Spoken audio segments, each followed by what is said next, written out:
اور یہ بات یاد رکھنا کہ اللہ رب العالمین اپنے محبوب کریم علیہ السلام کی عزت و ناموس کی خاطر بہت غیرت مند ہے۔ آپ قرآن اٹھا کر کے دیکھ لیں، تاریخ اٹھا کر کے دیکھ لیں، بلکہ اللہ تو اپنے پیاروں سے اتنی محبت کرتا ہے، اتنی محبت کرتا ہے کہ اپنے محبوبوں کی گستاخی اللہ کو برداشت نہیں۔ تاریخ کے صفحات بھرے پڑے ہیں، قوم نوح کے احوال کو پڑھ لیں، قوم عاد، قوم سمود، یہ ایسی قومیں ہیں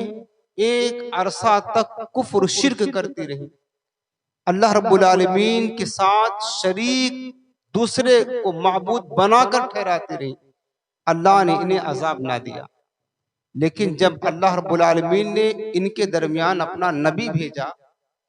پھر اس قوم نے اپنے نبی کی توہین کی،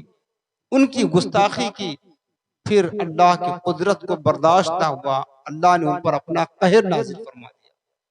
اللہ رب العالمین نے انہیں اپنے عذاب میں گرفتار کر لیا۔ نوح علیہ السلام کے حوال، ان کی قوم کے حوال قرآن میں لکھے ہیں۔ حضرت سیدنا صالح علیہ السلام کی قوم کے حالات قرآن میں لکھے، حضرت موسیٰ علیہ السلام کی قوم کے حالات قرآن میں لکھے۔ اللہ رب العالمین اپنے محبوبوں کی خاطر بہت غیرت مند ہے، اور پھر جو محبوبوں کا محبوب سید المرسلین ہو، جو نائب خدا ہو، پھر اس کی شان اور اس کی عظمت کتنی بلند ہوتی ہے، پھر اللہ اپنے اس محبوب کی خاطر کتنا زیادہ غیرت مند ہوگا۔ یقیناً اللہ سزا دیتا ہے، لیکن لوگوں کی آنکھیں کھلتی نہیں ہیں۔ آپ اما پارہ پڑھیں گے، سورہ تبت یدا ابی لہب و تب، مشہور سورت ہے، تقریباً لوگوں کو یاد ہوتی ہے۔ اس سورت کا جو پس منظر ہے کہ جب اللہ رب العالمین نے اپنے محبوب کو حکم دیا 40 برس کے بعد کہ محبوب انذر عشیرتک الاقربین، اب تم دعوت دین کا کام شروع کرو، آغاز کرو، جس مقصد کے تحت تمہیں بھیجا ہے اس دنیا میں، اس مقصد کی تکمیل کے لیے لگ جاؤ، اور اپنے اہل خانہ کو، خاندان والوں کو، قرابت داروں کو جمع کرو، اور ہمارے دین کا پیغام ان تک پہنچاؤ، اور انہیں کہو کہ دین اسلام قبول کرے۔ میرے آقا کریم صلی اللہ علیہ وسلم نے دعوت ذو العشیرہ کیا، اپنے خاندان کے افراد اور لوگوں کو بلایا، جمع کیا کوہ صفا پر، اور پھر میرے آقا نے تمہید باندھی کہ لوگوں 40 سال کا عرصہ ہم تمہارے درمیان گزار چکے ہیں، تم مجھے کیسا پاتے ہو؟ کبھی تم نے اس 40 برس کے عرصے میں مجھ سے جھوٹ نکلتے ہوئے دیکھا ہے؟ کہا نہیں۔ کبھی خیانت کی ہے؟ کوئی جرم، کوئی گناہ، کوئی برائی؟ مشرکین مکہ نے کہا کہ آپ سچے ہیں، امین ہیں، اچھے ہیں، پیارے ہیں، اخلاق مند ہیں، آج تک ہم نے کبھی آپ کی طرف سے ایسا کچھ نہ سنا جو اخلاق حسنہ کے خلاف ہو۔ کہا ٹھیک ہے۔ تو میرے آقا نے فرمایا کہ بتاؤ کہ یہ جو صفا پہاڑی ہے، اگر میں یہ کہوں کہ اس کے پیچھے ایک بہت بڑا لشکر ہے جو تم پر حملہ آور ہونے والا ہے، تو تم کیا کہو گے؟ تو انہوں نے کہا کہ ہم آپ کی بات کو مان لیں گے اور رد نہ کریں گے، اور ہم اپنی دفاع کی تیاری میں لگ جائیں گے، چونکہ آپ نے کبھی جھوٹ نہیں بولا اور ہم آپ کو جھوٹا ثابت نہیں کر سکتے۔ میرے آقا نے فرمایا کہ پھر لوگوں، میں تمہیں کہتا ہوں، میں اللہ کا آخری نبی ہوں، قولوا لا الہ الا اللہ تفلحوا،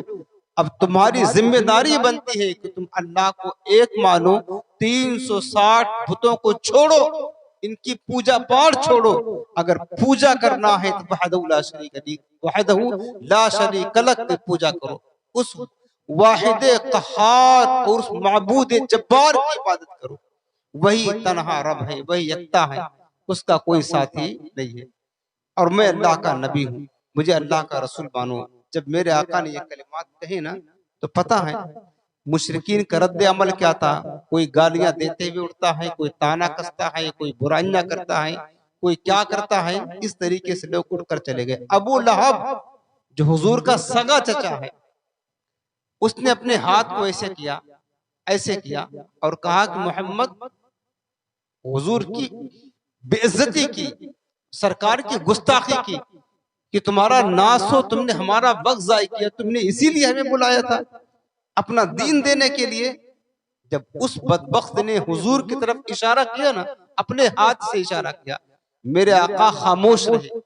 اس کا جواب نہ دیا، نہ اسے برا بھلا کہا۔ اللہ رب العالمین کی غیرت، اللہ رب العالمین کی جو محبوبیت ہے مصطفیٰ کے ساتھ میں غیرت آئی، اللہ کی قدرت کو اللہ نے جبریل کو بھیجا اور فرمایا کہ ابو لہب تو نے میرے محبوب کی طرف ایسا اشارہ کیا جو گستاخی اور بے ادبی اور توہین و حتب پر مشتمل تھا۔ تبت یدا ابی لہب و تب، میں رب ہو کر کہتا ہوں ابو لہب تیرے دونوں ہاتھ سڑ جائیں، برباد ہو جائیں، اور تیرے دونوں ہاتھ برباد ہو گئے۔ رب نے جواب دیا، گستاخی ابو لہب نے حضور کی تھی صرف ہاتھ اٹھا کر۔ اللہ فرماتا ہے کہ ابو لہب یہ تیرے دونوں ہاتھ سڑ جائیں گے، اور جو قرآن نے کہا یقیناً ویسا ہی ہوا، اس کا پورا ہاتھ تو ہاتھ سڑے، اس ہاتھ کی وجہ سے اس کے سارے جسم سڑ گئے اور بدبخت ذلت کی موت مر گیا۔ اللہ پاک اپنے محبوبوں کے بارے میں اتنا زیادہ غیرت مند ہے، وہ خود بدلہ دیتا ہے اور لے سکتا ہے، لیکن آزمائش ہماری ہے پیارے کہ ہم تو حضور کی محبت کا دم بھرتے ہیں، دعویٰ کرتے ہیں، ہم حضور کی محبت میں سچے کہتے ہیں، چونکہ مصطفیٰ کریم علیہ السلام کی محبت یہ روح ایمان ہے، مغز قرآن، روح ایمان، دین ایمان، است حب رحمت للعالمین، یعنی حضور کی محبت یہ اصل چیز دین کی روح ہے، جان ہے، اصل سرمایہ ہے۔ اور اس محبت کا تقاضا یہ ہے کہ ناموس رسول پر پہرا دیا جائے، حضور کی عزت تو آبرو کی حفاظت کی جائے، یہ ہم میں سے ہر ایک کی ذمہ داری ہے۔ ہر وہ شخص جو حضور کا کلمہ پڑھتا ہے، جو حضور کا نام لیتا ہے، حضور کے دین میں داخل ہے، مصطفیٰ کریم سے محبت کا دعویٰ کرتا ہے، اس کی ذمہ داری ہے وہ اپنی نوکری سمجھے کہ حضور کی ناموس اور عزت کی پر پہرا دینا، حضور کی ناموس اور عزت کی حفاظت کرنا، یہ ہر عاشق کی ذمہ داری ہے، ہر عاشق کا کام ہے۔ ہم کچھ نہیں کر سکتے، کم سے کم مذمت تو کر سکتے ان ظالموں کی،